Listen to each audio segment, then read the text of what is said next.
They say New York Man, never this city never sleeps, sleeps. but some dreams wake earlier than Tell the me city about it. itself. Always something happening. Before the streets glow with traffic and noise, before the first coffee is poured, there's a man who wipes the rain from his windshield and starts his engine. To the world, he's just another taxi driver. To himself, he's a student of life, a quiet observer of people, and the architect of a story no one saw coming. His name is Daniel Ngolo, and for 10 years, he drove through this city's veins, unnoticed, uncelebrated, underestimated. But the day would come when New York would learn his name, and the world would remember his lesson. Never mistake silence for weakness. If you've ever been looked down on, ignored, or underestimated, stay with this story. Because Daniel's Road is not just about cars and traffic. It's about dignity, and how one man turned humiliation into history.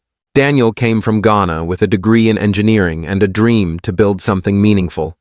Back home, he had founded a small tech company that helped taxi drivers find safer routes using GPS and data analysis. It wasn't glamorous, but it was his way of helping people like his father, a humble driver who had raised a family through hard work and faith. His father once told him, "Son, a man's worth isn't in his title, but in how he treats those beneath him." Those words would follow Daniel halfway across the world. When he arrived in America, he pitched his idea to investors who smiled politely, but didn't see potential in an African name. One man said, "Your concept is clever, but it won't work here. People don't trust unknown companies, especially ones run by foreigners." They didn't say it outright, but Daniel felt it in every handshake that ended too soon, every smile that didn't reach the eyes. That night, walking back to his tiny apartment, Daniel stopped beside a parked taxi. Its driver was asleep inside, engine still humming. In that moment, he realized something. If the system wouldn't open its doors for him, he would enter through the streets. He sold his laptop, applied for a taxi license, and began driving. Not because he had failed, but because he wanted to understand the heartbeat of the city he planned to change. The first years were brutal. Long hours, little rest, endless comments from passengers who assumed his story ended with the uniform he wore. Some asked if he'd ever considered doing something more ambitious. Others asked if he missed Africa. Daniel answered politely, never revealing that he'd once spoken at tech conferences or that his software had been adopted by several West African cities. He knew that silence could be powerful if you knew when to use it. One morning, outside a luxury hotel in Midtown, a man in an expensive gray suit waved him down. The man tossed his briefcase in the back seat and barked, "Wall Street, and don't take the scenic route." Daniel nodded. The man scrolled through his phone, barely looking up. "You sound educated," he muttered. "You from here?"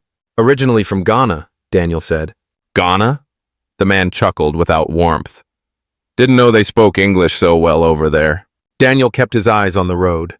He'd heard worse. He'd been called worse. But there was something about the man's tone, the ease with which he dismissed him, that stirred old memories. His father's hands on a steering wheel, cracked from years of work, the quiet pride in his eyes. Daniel tightened his grip, breathed out slowly, and replied, "We learn fast when we have to, sir." The man smirked. "You'll go far with that attitude. Maybe one day you'll own your own cab." Daniel smiled. Maybe. When they arrived, the man tossed a few bills at him. "Keep the change. Maybe buy a book or something." He walked away without realizing that the glass building he entered had a familiar sign above its doors. Ngolo Transportation Group. An hour later, in that same building, the man sat in a boardroom preparing for a strategy meeting. He was a consultant, newly hired to advise the company on their next expansion. The receptionist entered and said, "Mr. Ngolo will see you now." He looked up, confused. "Ngolo?" "Yes," she said, the founder. The door opened, and Daniel walked in wearing a tailored suit and the same calm smile he had behind the wheel. The man's jaw dropped. For a long second, no one spoke. Daniel placed a folder on the table and said, "Good to see you again, sir. I trust the ride was comfortable." There was a ripple of silence, followed by nervous laughter, but Daniel didn't linger on it. He began his presentation about creating a fairer system for drivers, one that valued their contribution beyond the meter. His voice was steady, confident, but never arrogant. He didn't need to prove anything. The truth was already sitting at the table. If you're still watching, remember this moment, because power doesn't always roar. Sometimes it whispers, and sometimes it just smiles. After that meeting, Daniel made a decision that would redefine the city's transport industry. He launched a program called From Drivers to Owners, allowing drivers to buy shares in the company. For every 1,000 rides they completed, they earned equity. Within a year, hundreds of drivers became shareholders. For the first time, they didn't just drive for someone else's dream. They drove for their own. The company grew fast. By its third year, it was competing with the giants, Uber, Lyft, and the rest. But Daniel never saw them as enemies. His goal wasn't domination, it was fairness. He said in an interview, "I didn't build a company, I built dignity on 4 wheels." One evening, the same consultant returned, this time with humility in his voice. "Mr. Ngolo," he said, "I wanted to apologize." Daniel looked at him calmly.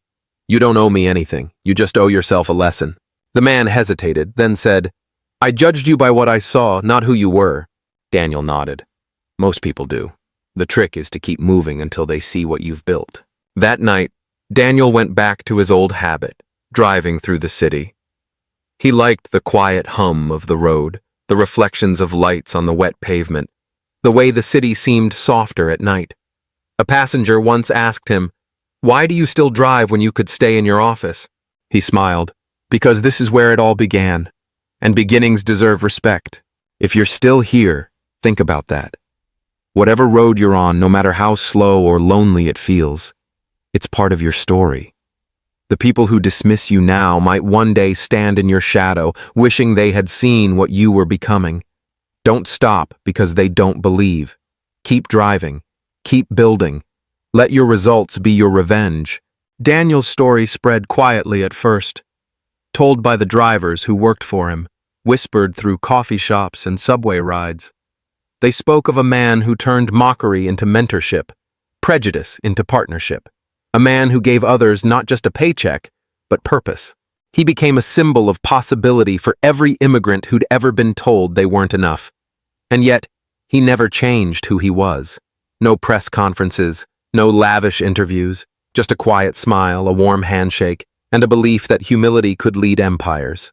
One rainy morning, as Daniel watched the sunrise from the bridge, he whispered the same words his father once told him. "The world doesn't owe you respect.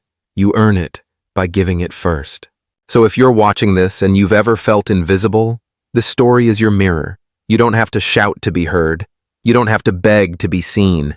Just keep going, because one day, the same world that ignored you will have to say your name. Before this video ends, take a moment to share it with someone who's still fighting to be recognized. Leave a comment telling us what dream keeps you moving forward. And remember, power isn't about who sits in the back seat. It's about who keeps the engine running, even when no one's watching. This was the story of Daniel Ngolo, the taxi driver who owned the company. A man who proved that greatness can wear humble clothes, and that every road, no matter how rough, can lead to purpose. Because in a city full of noise, it was his quiet dignity that changed everything.